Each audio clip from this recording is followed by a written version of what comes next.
as a person. We haven't started yet, have you? Have we? I've gone ahead and started the recording. You can always edit. Oh, okay. All right.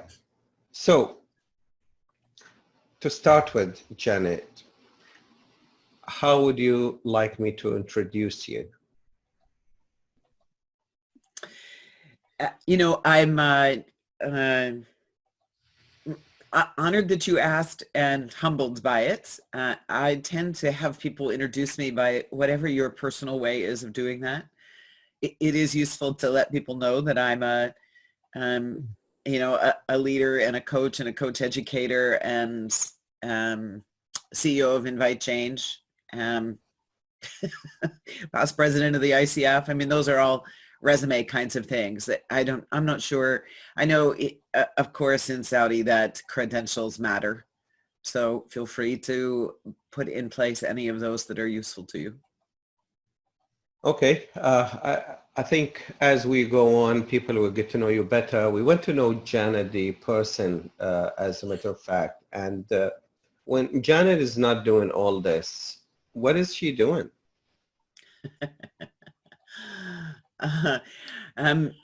In nature, a lot. I happen to live in a part of the world that I think is paradise.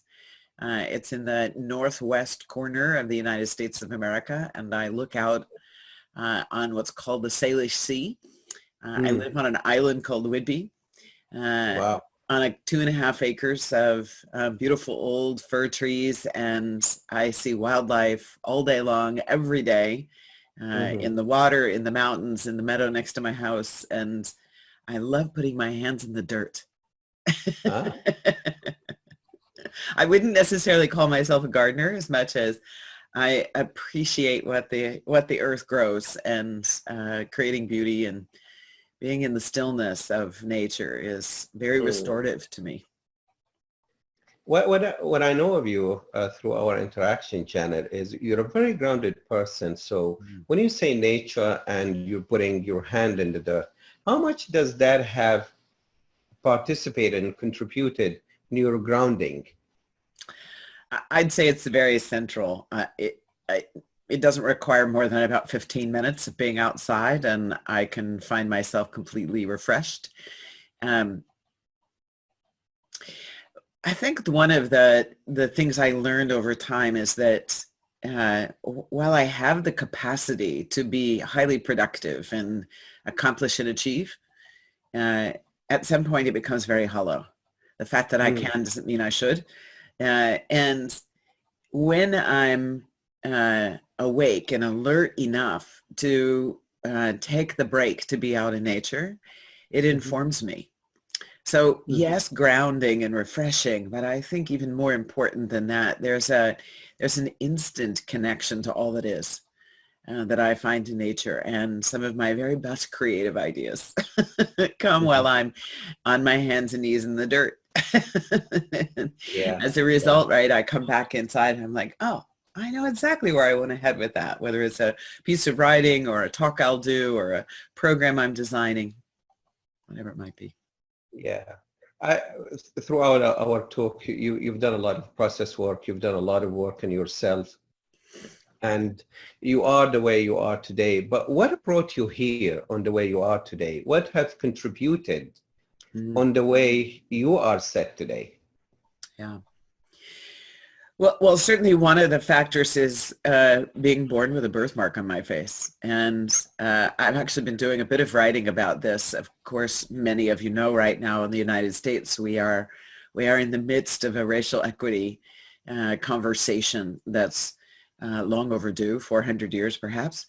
And the good news is that I think we have the courage to have it for real this time. I don't believe there's any return from 2020. This is a pivotal moment. And my experience of being different my entire life means that I have a perspective of what it feels like to be less than, and for it to be quite invisible and yet very palpable. So in many ways, early in my life, it was a badge of oh, I don't know. I'm going to say courage, but that's not quite the right word. I learned to excel.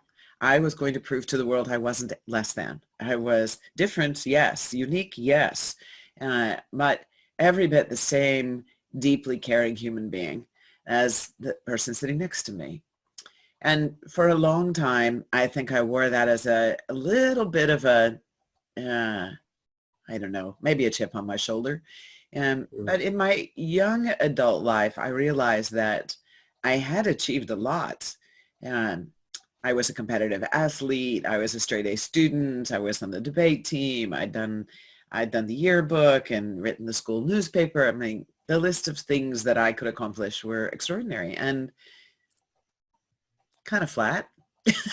So, I woke up one day and said, this just can't be all there is. And that led me down a pretty deep spiritual journey that I'm still on and will be until my last breath, that is examining what is the full potency of the human condition. And no one can answer that for me, only I can. And it comes in sometimes in waves that are phenomenal. And I realize a new level of knowing has emerged. And other times in the simplicity of sitting on the floor with my grandchildren, or being at the our Good Cheer food bank and helping them with growing food for the island, and the small acts that every one of us can do every day that remind us that we're connected as one.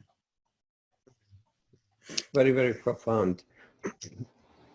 So you woke up one morning and you started to ask yourself these questions, and then you started in the path. And yes, it's work in progress, and we're all in this path with non-stop. But what would you say that one thing was really a tipping point for you to start in this path to of spirituality, of growth and awareness? I'm remembering one of my team members. I was working in financial services, and at the time was I think what they called a business architect. They pulled me in from, I was a vice president in marketing doing product development. And in those days, technology was on something called 3270 emulation screens with big, huge data centers and big computers. And it was time for things to transition to distributed. And like we do today, laptops and things on our phone. And so I was really privileged to have that initiative. And it was an intense project, very tight timeline, huge visibility to the board. And I had this one member on my team who one day came in and was really different. And I kept watching, and we had a couple of conversations, and she finally fessed up that she had gone to a human potential workshop, which was true in the mid 80s in the United States. Everybody was doing something. Landmark Forum, actualizations, LifeSpring, Temenos, all kinds of things. And what I noticed was all of the edges, the rough edges, the harshness, the intensity with which she'd approached her work was softening. There was something fundamentally that she'd learned about self-acceptance and self-love. And another week or so went by, and she invited me to attend this same workshop that she'd been to, which I did. Very excited and interested, and walked into this room, not really sure what I'd gotten myself into. And there were 100 people sitting on the floor on this very old carpeting in this very old place that was called Oddfellows Hall. Amazing. And I met some extraordinary people that weekend, and I met myself. I met myself beyond the edge of performance and contribution and achievement and capacity. I met a soft, vulnerable, afraid, and yet deeply curious human being. And it really set me on a path of studying consciousness and being in the inside out experience for the rest of my life. That was in my late 20s. Wow. I'm 60 today, so we've been doing this a long time. Yeah, yeah. I hear you. I hear you loud and clear. Would you say, Janet, is one thing what keeps us from looking at ourselves and finding ourselves and meeting ourselves, as you said it, Mm-hmm. is the fear of knowing the truth? Well, maybe. I think actually there are a couple of prerequisites before we get to the clarity of that statement. The fear of meeting ourselves is that we have to live up to that self that we meet. And before we get there, I think that one of the obstacles we put up in our way is an attachment to being seen as important or valuable, and the draw toward status, the draw toward being perceived by others as capable and contributory. The ego is a strong force in all of us, and it's important to develop a healthy ego. It is the art of self-leading and then leading others, and bringing community together and marshaling resources and energy towards something that is important and useful to the world. And yet, any strength overused boomerangs, and it becomes separating rather than something that unifies with others. We are competitive rather than collaborative. We're managing risk instead of allowing a spontaneous creative force to emerge. And it isn't until the person realizes that they're so much more than what they do. In coaching, we talk about this: who is the client being? And can we be with who they're being in a way that is a reflective mirror that helps them to see what is well beyond the boundaries of the way in which they're walking in the world? And that is frightening. The minute the ego realizes that there is a soul and there is a heart and a gut instinct that lives far beyond anything the mind can begin to imagine, it's threatening to the thing that has been in charge for a while and really highly responsible for what people define as success in their lives. So facing that idea, first, that there is something else, oh my gosh, threatens.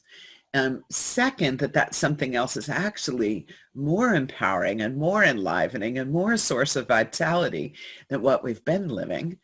And then, now I got to let go of what's comfortable and familiar. And can I, there's a wonderful Native American story here from the United States about the wise elder saying to the young man, unless you let go of the shore, you will never find the flow of the river of life.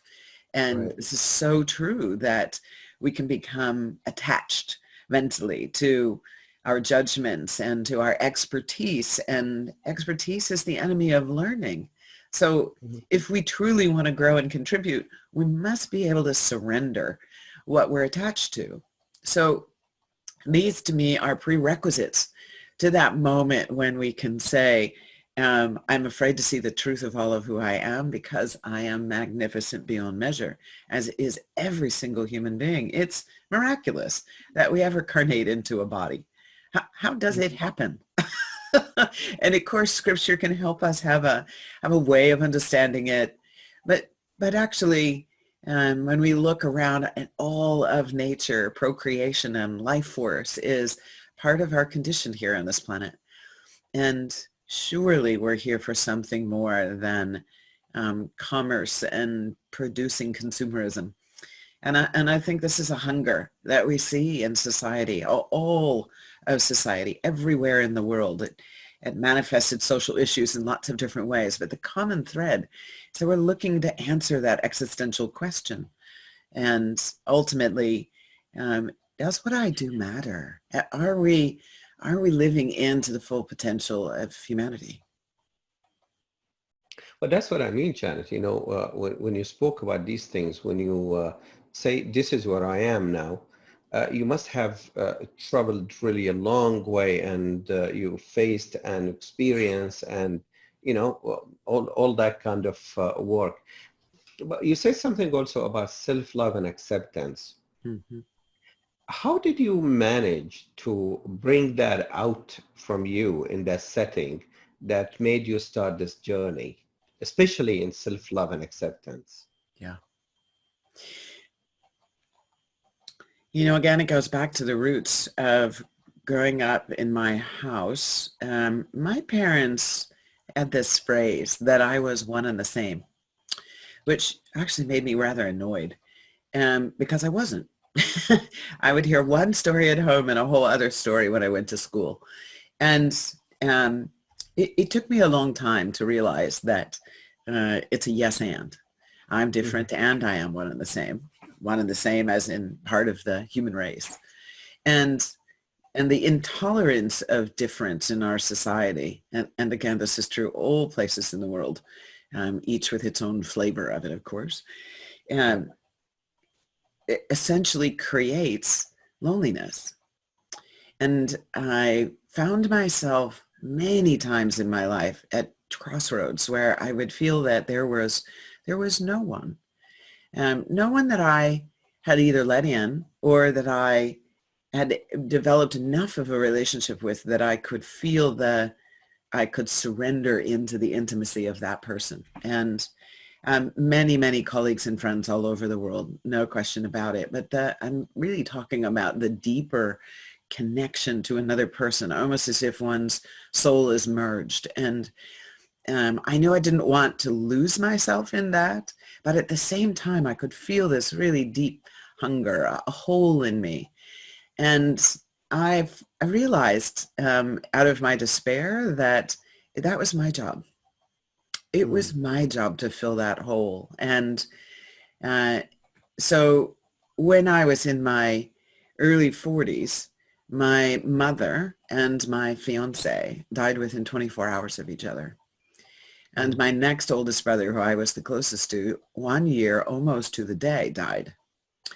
So I had this 13-month period when everything that mattered to me, my best friend was my mother and my fiance and my brother, were gone. It was like somebody had taken the moorage out from underneath me. And as I found my way back, I spent 6 weeks in Nepal and in India, trekking and grieving and realizing that we're always utterly alone. And that the very best friend we have is the one inside our own heart. And that journey back to myself, the reclaiming of my own being and being in unconditional self-love was first. I would never find the intimacy that I have today with my husband and kids and grandkids without that. And it is a deeply personal journey that cannot be forced or timed. You can't put it on your checklist. Lovely, lovely, Janet. Thank you for sharing that. Thank you very much. Let's shift gear here. And we've been living really in a difficult time. Nobody was expecting or foreseeing that time. And how do you view the world after this time?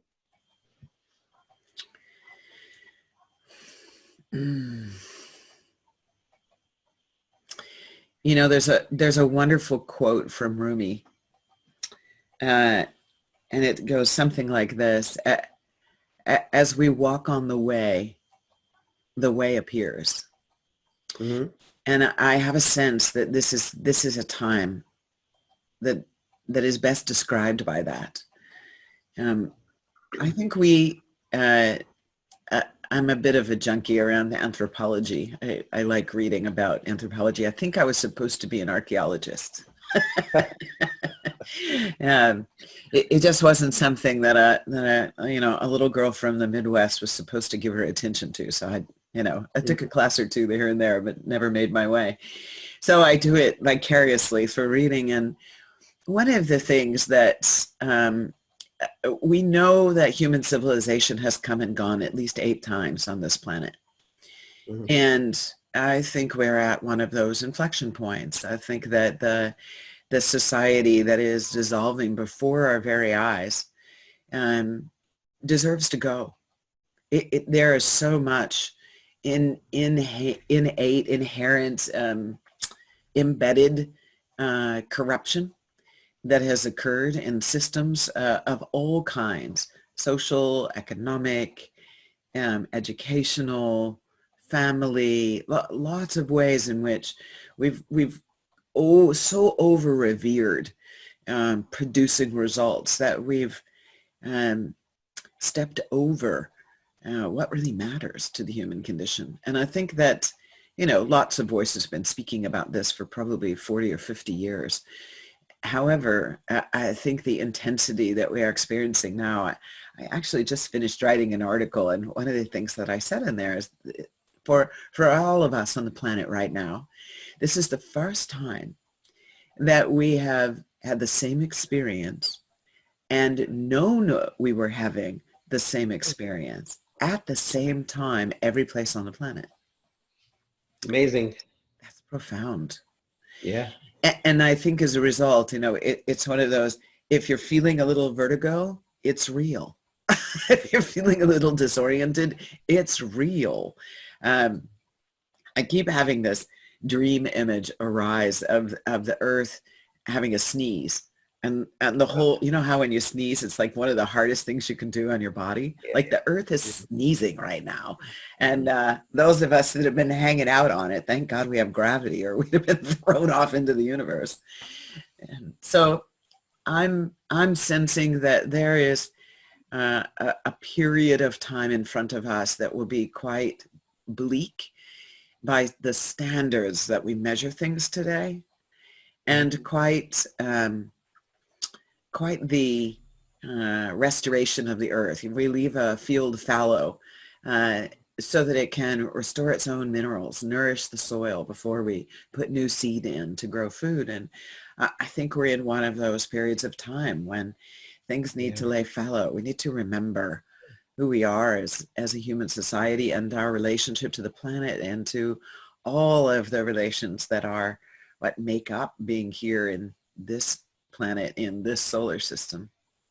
You think about what the Hubble telescope is seeing, and the scientists who are able to understand black holes and what is happening in the multiple universes out there. And it puts things in perspective. We really are not the center of the universe. Absolutely. It's really an amazing time and a blissful time that we live, and to see all of this happening. Mm-hmm. What are you noticing or observing or hearing from the leadership, from that emerge from the struggle they have lived in the past 8 months? Yeah.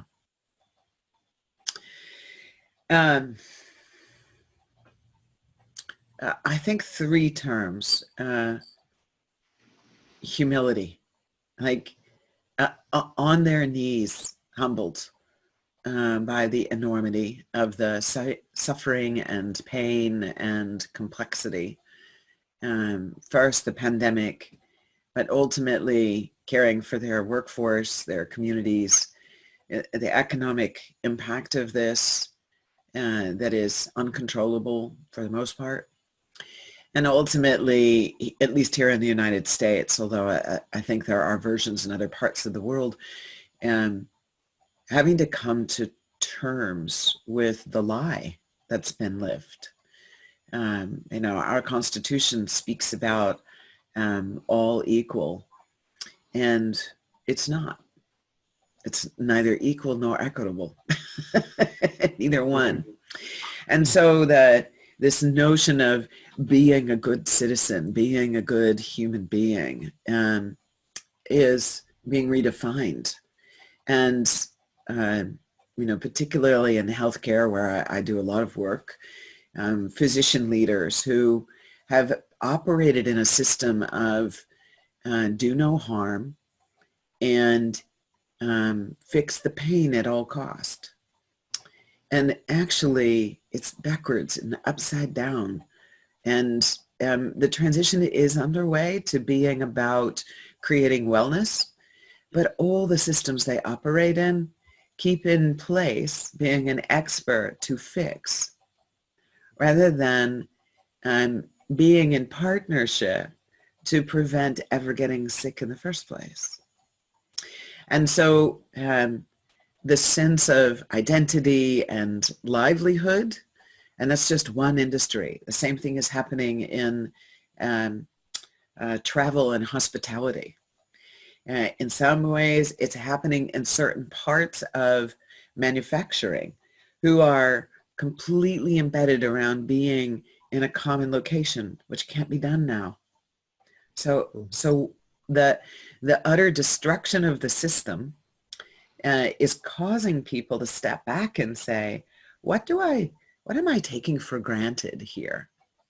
And am I going to weather the storm and go back to normal? I personally think no. I would say that in April and May, that was still a prevailing attitude. I would say today, in August, most senior teams are spending time thinking about, how do I reimagine the future? So let's use the hypothesis that some of these structural elements are forever gone. What's on the upside of it? Right. I actually had a chief human resource officer admit that they're seeing higher productivity as people are staying at home and working than when they were in the office. But they don't want to say it too loud because it runs in the face of everything they believe that you had to have control in the system. And as they begin to open their minds to examine what really is the inherent motivation of the human, which has to do with competence and autonomy and belonging. And what does leader mean? Leader is in every single person. It's in every level of the organization. How is that unleashed?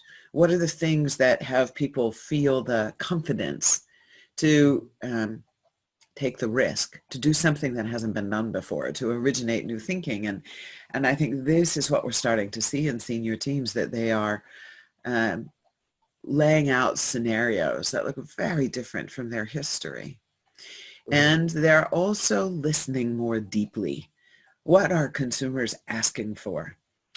What is it that we're uniquely positioned to contribute, if not totally reconfigured, but from the place of what brought us together in the first place? So a revisit to mission and values as an organization, and how do we stay true to those things, because that's what brought people into our community in the first place. It doesn't matter whether we're making tomatoes or potatoes at all.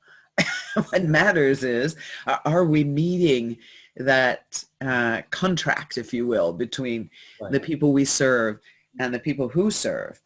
And I think the deeper listening that's happening right now is allowing for a big creative, inventive, ingenious capacity to show up. And it will take time for something new to be recognized as emergent. And in some ways it's been forced, because there are structures that are just utterly dissolving. So without naming any leadership, but in the past we've seen some very competent leadership, and we've seen some kind of a struggle leadership. Now, I just want to focus on who struggled in the leadership, so it could be a lesson learned in the future. What have they missed so there could be competent and capable leadership?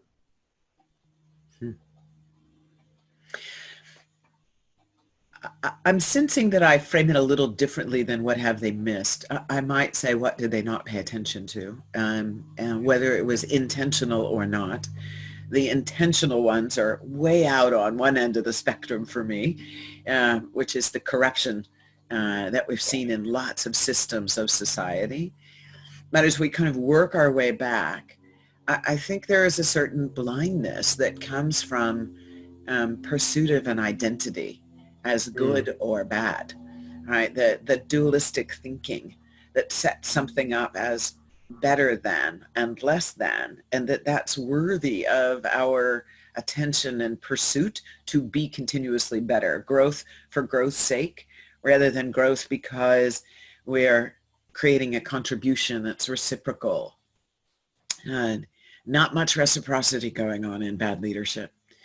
And often something that's self-promoting rather than what's good for the collective. I remember a wise spiritual teacher said to me pretty early on in my own life journey that I would learn to grapple with the question, when is the individual sacrifice for the benefit of the collective? And when is the collective sacrifice for the benefit of the individual? And of course, both questions annoyed me immensely. Why does anybody have to sacrifice? Well, of course, everything is a trade-off. So then that means that as humans, every one of us individually must learn how to balance the scales, to find the ratio or the blend of in service to both the individual need and the collective need. Where's the intersection? And I love the circle work and a lot of Aboriginal work in Australia, Native Americans and First Peoples in North America. And the leader is always the last to speak in that circle. And those circles can last for hours. Everyone's point of view is deeply listened to. Every point of view matters. And with time and enough listening, we find the pattern that's common, the shared transformative purpose, and that we carry as a collective in a moment in time, in a place on the planet. And I think this is actually what's been missing. We're so busy thinking, I have the answer, follow me, that we don't pay attention to what else is going on. So in some ways, it's about shifting the conversation and being a little more patient before determining what is the action that's useful. Right. We're coming to the end of the interview, Janet. So what is your invitation for leadership today? Slow down. Take care of yourself.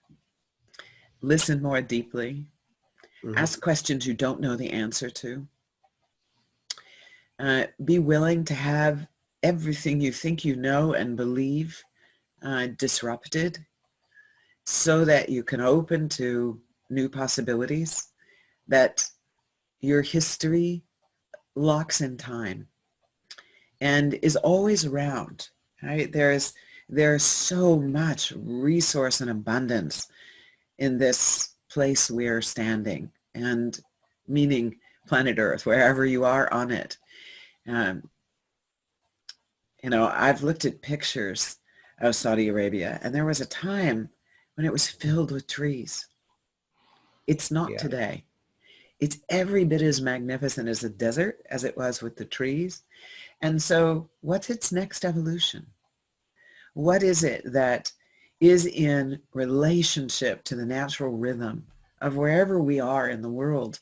And to be mindful, I don't mean that in terms of mindfulness, but as much as mindfully alert and available to see what's right in front of us.